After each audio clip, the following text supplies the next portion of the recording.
सभी को नमस्कार।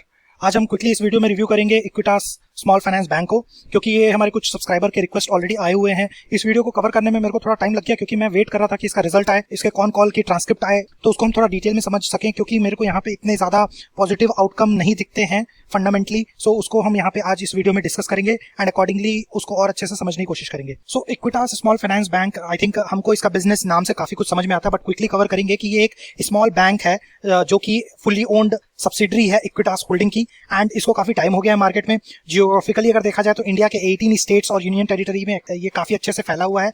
900 प्लस इसके बैंकिंग आउटलेट्स हैं और 300 प्लस इनके एटीएम्स हैं। सो काफी वेल स्प्रेड बैंक है, बट साइज में ये काफी छोटा लगता है। ठीक है, इसके जो मेजर जो इसका प्रेजेंस है वो तमिलनाडु में, महाराष्ट्र में, कर्नाटका में है। लोन बुक जो इनकी है, बिकॉज ये एक फाइनेंसिंग बैंक है, सो इनका जो मेजर जो सोर्स ऑफ अर्निंग है वो लोन और उससे कमाया हुआ इंटरेस्ट के थ्रू है। तो यहाँ पे स्मॉल फाइनेंस बैंक होने की वजह से ये स्मॉल साइज के लोन्स देता है। तो जो पर्टिकुलरली इनके टाइप ऑफ लोन्स है वो स्मॉल बिजनेस लोन्स में इनके 32% का रेवेन्यू आता है। ये स्मॉल मीडियम साइज के लोन्स हो सकते हैं, जो कि एक छोटा मोटा रिटेलर, कोई बिजनेस ओनर इस तरह के लोन्स लेता है। व्हीकल फाइनेंस में 25% लोन्स आते हैं, माइक्रो फाइनेंस में 29% और हाउसिंग फाइनेंस में 9% एंड माइक्रो और स्मॉल एंटरप्राइज फाइनेंस में 3%। सो अगर मेजरली देखा जाए तो बिजनेस लोन, व्हीकल लोन और माइक्रो फाइनेंस में इनका मेजर लोन बुक सेगमेंट है। तो यहाँ पे अगर हम शेयर को समझे तो देखिए ये एक स्मॉल मार्केट कैप की कंपनी है। ठीक है, 9000 करोड़ का मार्केट कैप है। स्टॉक का पी अभी 15 के अराउंड चल रहा है, जबकि इंडस्ट्री का जो पी है वो 12 के अराउंड है। सो यहाँ पे ये काफी कह सकते हैं कि इंडस्ट्री के पी से ऊपर ही ट्रेड कर रहा है। ROCE 8%, ROE 14%, ये यहाँ पे इंप्रूवमेंट का हम एक्सपेक्टेशन हमें यहाँ होना चाहिए। ये काफी इससे और बेटर हो सकता है। रिजर्व टू डेट एक फाइनेंशियल कंपनी की तरह है, तो इसको इग्नोर करेंगे। ऑपरेटिंग प्रॉफिट मार्जिन अगेन एक फाइनेंसिंग कंपनी के तरीके से देखा जाए तो 45% मेरे को कम लगता है। ठीक है, EPS इसका 5.6 रहा है और प्राइस टू बुक वैल्यू इसकी 1.5 चल रही है। सो अगर हम इसके पीयर कंपैरिजन को करें पहले, तो यहाँ पे देखिए, अगर हम ये बिग जो प्राइवेट सेक्टर बैंक्स है उनके ऑपरेटिंग प्रॉफिट मार्जिन के अगेंस्ट अगर देखें तो 45% थोड़ा सा मिड रेंज में है, क्योंकि जो एक्सिस बैंक हो गया, इंडियन बैंक्स हो गए, इनके 60 के रेंज में, 70 के रेंज में इनके ऑपरेटिंग प्रॉफिट मार्जिन है। तो मार्जिन यहाँ पे इंप्रूवमेंट का एक्सपेक्टेशन होना चाहिए।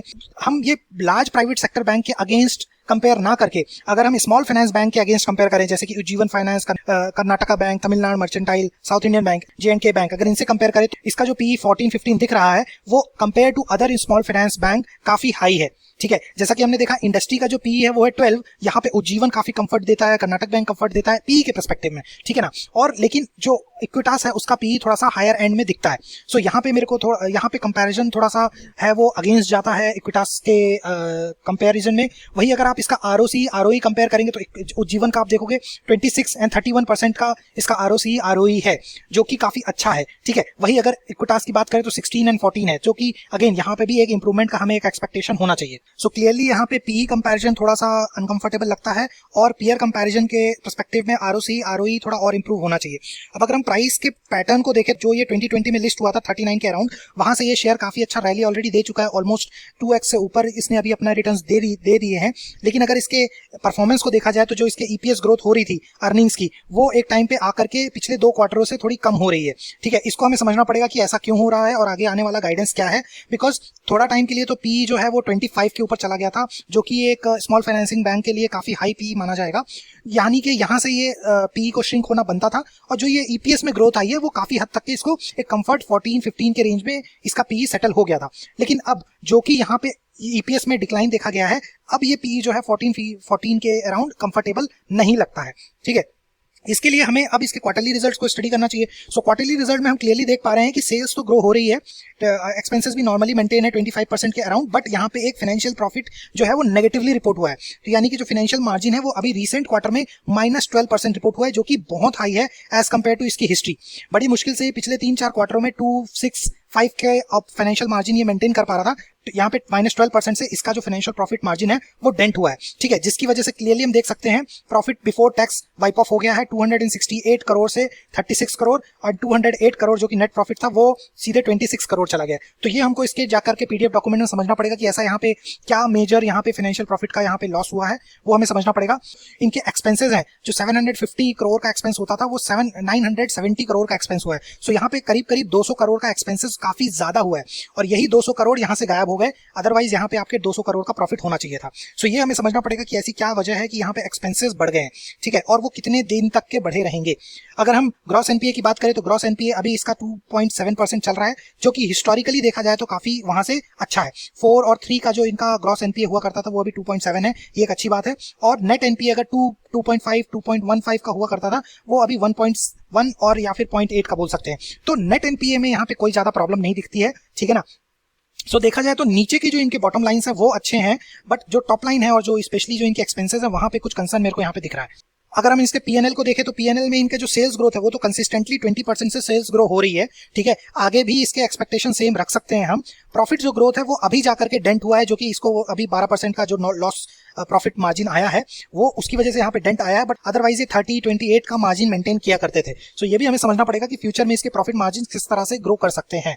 अगर हम शेयर होल्डिंग पैटर्न की बात करें तो यहाँ पे डेफिनेटली जो एक यहाँ पे प्रमोटर जो दिसंबर 22 में ये सारा प्रमोटर ग्रुप जो यहाँ पे डिसॉल्व हुआ था वो एक तरह से हम कह सकते हैं आरबीआई गाइडलाइंस की तरफ से आया था कि जितने भी स्मॉल फाइनेंस ग्रुप्स हैं या बैंकिंग ग्रुप्स हैं उनके प्रमोटर्स अपने आप को डाइल्यूट करके एफआईआईज और डीआईआईज के थ्रू ही अपने शेयर्स को मेंटेन करेंगे। ये एक आरबीआई की तरफ से प्रिकॉशनरी मेजर था, जिसकी वजह से हम देख पा रहे हैं कि यहाँ पे जो प्रमोटर होल्डिंग हुआ करती थी वो पूरी जीरो हो गई और ये पूरे जो शेयर होल्डिंग थी ये एफआईआईज और डीआईआईज में मेजरली बढ़ गई एंड जो बचा हुआ था वो 35 के अराउंड पब्लिक को चला गया है। तो कह सकते हैं कि अभी भी जो है वो ऑलमोस्ट हम ये बोल सकते हैं कि 65% जो शेयर होल्डिंग है वो स्ट्रॉन्ग हैंड्स के पास है, एफआईआईज और डीआईआईज के पास। सो क्लियरली यहाँ पे शेयर होल्डिंग पैटर्न में कोई बड़ा कंसर्न नहीं है। सो अब जो कि मैं इन्वेस्टर प्रेजेंटेशन देख रहा था और वहां से मैंने ये पॉइंट पिक किया है कि जो इनका ऑपरेटिंग एग्जीक्यूशन है वहां पे इनके एक्सपेंसेस बढ़े हैं। स्पेशली अगर आप देखोगे तो टोटल ऑपरेटिंग एक्सपेंसेस जो पिछले क्वार्टर में हुआ करते थे 581 का, वो बढ़ करके हो गया है 654 करोड़। सो यहाँ पे आप देख सकते हो कि ऑलमोस्ट यहाँ पे 70 करोड़ जो है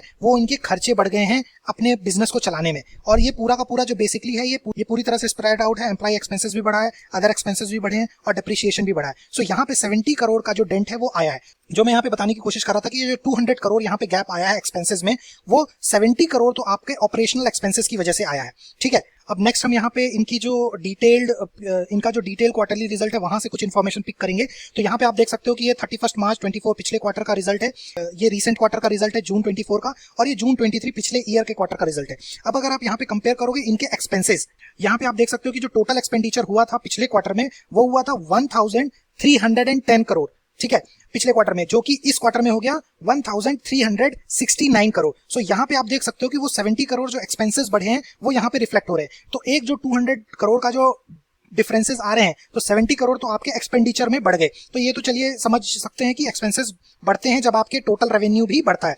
सो यहाँ पे रेवेन्यू भी अगर देखा जाए तो 1400 करोड़ का जो रेवेन्यू था वो बढ़ के 1500 करोड़ का हो गया है। सो यहाँ पे 100 करोड़ का जब आपको इंटरेस्ट गेन हुआ है तो 70 करोड़ का आपका एक्सपेंसेस भी वहां पे खर्च हुए होंगे, माना जा सकता है। तो यहाँ पे जब आप यहाँ पे टोटल इनकम से टोटल एक्सपेंडिचर माइनस करोगे तो आपके बनते हैं operating profit before any provisions. So यहाँ पे जो इनका जो प्रॉफिट बन रहा है अभी तक के वो बन रहा है 374 करोड़ वर्सेज 340 करोड़। सो यहाँ पे आपका जो ऑपरेटिंग प्रॉफिट है वो थोड़ा सा कम यहाँ पे ऑलरेडी हो गया।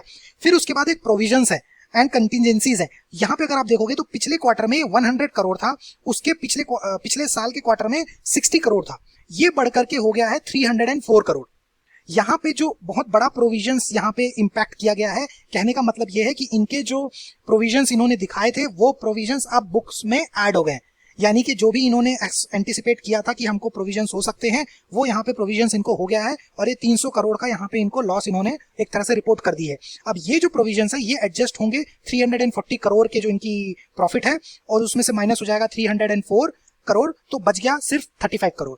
ये 35 करोड़ आपका प्रॉफिट बिफोर टैक्स है, उसमें 10 करोड़ का आपका टैक्स लग गया, उसके बाद बच गया आपका नेट प्रॉफिट 25 करोड़, जो कि पिछले क्वार्टर में 208 करोड़ के करीब था। यही चीज आपको यहाँ रिफ्लेक्ट होकर दिखेगी कि पिछले क्वार्टर में जो 208 करोड़ था उसके अगेंस्ट इस क्वार्टर में सिर्फ 26 करोड़ के करीब यहाँ पे प्रॉफिट रिपोर्ट हुआ है। सो ये क्लियरली जो डेंट आया है इसके पीछे दो रीजन है। पहला रीजन है एक्सपेंसेस का बढ़ना, दूसरा रीजन है जो कि इस स्क्रीनर पे हमको नहीं दिख रहा बट वो एक प्रोविजन का अमाउंट है जो 300 करोड़ का करीब पे है जो इन्होंने रिपोर्ट कर दिया है। इसका मतलब ये है कि जो एक्सपेंसेस है, ठीक है, ये हम एक्सपेक्ट कर सकते हैं कि अगले क्वार्टर में भी इसी रेट से ग्रो कर सकते हैं प्रोबेबली, लेकिन हो सकता है जो हमने प्रोविजंस यहाँ पे कैलकुलेट हुए हैं 300 करोड़ का, हो सकता है अगले क्वार्टर में वापस वो नॉर्मल हो जाए 100 करोड़ या 60 करोड़। सो ये जो बहुत बड़ा प्रोविजन है इसकी वजह से पूरा का पूरा डेंट आया है इनके ईपीएस में। सो जो ईपीएस था वो अभी अर्निंग पर शेयर 0.23 हो गया है, जो कि पिछले क्वार्टर में ऑलमोस्ट 1.83 था। सो ये यहाँ पे जो ईपीएस है काफी बड़ा यहाँ पे डेंट देखा जा रहा है। सो ये यहाँ पे फंडामेंटली आप देख सकते हो कि इस क्वार्टर में ये चीज यहाँ पे डेंट आई हुई है। अब हमें ये समझना होगा कि आगे आने वाले समय में ये जो ईपीएस है 0.23 ये कहां तक ग्रो हो सकता है, अकॉर्डिंगली हम यहाँ पे जजमेंट ले पाएंगे। सो यहाँ पे मुझे लगता है कि ये जो डेंट है ये वन टाइम है, ठीक है, ये बार बार इतने स्ट्रांगली यहाँ पे रिपोर्ट नहीं होगा। सो इक्विटास स्मॉल फाइनेंस बैंक का अगर हम फोरकास्ट करने की कोशिश करें तो देखिए यहाँ पे जो टॉप लाइन है वो तो स्ट्रांगली यहाँ पे ग्रो करता हुआ दिखेगा, ठीक है, अगले आने वाले 2 सालों में। लेकिन जो इसका ईपीएस फोरकास्ट एस्टीमेट है वो है ऑलमोस्ट 6 के करीब, जो कि करंट ईपीएस इसका 7 था पिछले फाइनेंशियल ईयर में। इसको अगर हम डिकोड करने की कोशिश करें तो सबसे पहले तो यही समझ लेते हैं कि अभी एक क्वार्टर में इसने जो अपना ईपीएस बनाया है वो बनाया है 0.23। अब अगर इसका ईपीएस एस्टीमेट 6 का है, यानी कि अब बचे हुए 3 क्वार्टर में अपने 6 के ईपीएस को मीट करने के लिए इसको हर अगले आने वाले 3 क्वार्टर में 2 का ईपीएस दिखाना पड़ेगा। यानी कि ये जो अभी आपको यहाँ पे 0.2 दिख रहा है, अगले आने वाले क्वार्टर में 2 का ईपीएस, उसके बाद भी 2, उसके बाद भी 2, 3 बार अगर 2 नेक्स्ट आएंगे तो ये अपने ईपीएस टारगेट को मीट कर पाएगा। लेकिन अगर आप इसका हिस्टोरिकल देखोगे तो हिस्टोरिकली इसने इतने स्ट्रॉन्ग ईपीएस रिपोर्ट नहीं किए हैं, ठीक है। सो यहाँ पे एक चीज बात ये होगी कि क्या ये अपने जो इसमें ट्रेंड लाइन में हम इसका प्रोजेक्शन देख पा रहे हैं। सबसे पहली चीज ये इतना स्ट्रॉन्ग ईपीएस ग्रोथ यहाँ से दे सकता है भी कि नहीं। अगर मैं ये बोलूं कि ये 1.8 का भी ईपीएस देता है रेगुलरली अगले आने वाले 3 क्वार्टर में, तो इसका जो टोटल ईपीएस एनुअल निकल के आएगा वो आएगा 5.6, ठीक है। 1.8 प्लस 1.8 प्लस 1.8 3 टाइम्स और 0.2, ये टोटल हो जाएगा 5.6। अभी इसका ट्रेलिंग 12 मंथ्स देखो तो 5.6 ये ऑलरेडी अपने ट्रेलिंग 12 मंथ्स में ट्रेड कर रहा है। सो इसका मतलब क्या हुआ, जो अभी इसका करंट 5.6 का ईपीएस है इसमें आप कोई भी बड़ा ग्रोथ एक्सपेक्ट नहीं कर सकते हो। अगर इसने अपने पिछले क्वार्टर का 1.8 का ईपीएस भी मीट कर लिया वही बहुत बड़ी बात होगी, और अगर वो अगले 3 क्वार्टरों में मीट करता है तो जाकर के ये 6 का ईपीएस पे लैंड करेगा। अगर वो 1.8 भी मीट नहीं किया, 1.7 1.6 किया, तो ये ईपीएस और भी नीचे की तरफ जा सकता है 5.5 और समवेयर बिलो दैट, ठीक है। सो ईपीएस ग्रोथ यहाँ पे मेरे को क्लियरली नहीं दिखती है। ट्रेंड लाइन में भी सेम चीज देखी जा रही है कि ईपीएस जो ग्रोथ है वो नहीं होगी, क्योंकि पिछले बार का जो इसका ईपीएस था वो था 7, तो 7 के ईपीएस को मीट कर पाना तो इसके लिए पॉसिबल नहीं होगा। इसीलिए इसका क्लियर मतलब ये है कि इस शेयर में आपको ईपीएस ग्रोथ शायद देखने को ना मिले, ठीक है। अब अगर हम शेयर के प्राइस को स्टडी करें तो अभी जो इसका करंट प्राइस चल रहा है अगस्त में 83 का चल रहा है, जो कि करंट पीई ऑलमोस्ट 15 पे बैठा हुआ है, यानी कि जो इसका पीई भी है वो भी इंडस्ट्री के पीई से ऊपर है, ठीक है। सो इसका इंडस्ट्री का पीई चलता है 12, ठीक है, जो कि हमने ऑलरेडी देखा था। तो उससे अगर हम फेयर वैल्यू निकालेंगे तो इसका 67 का फेयर वैल्यू आता है, यानी कि ये अपने फेयर वैल्यू से अभी ऊपर ट्रेड कर रहा है।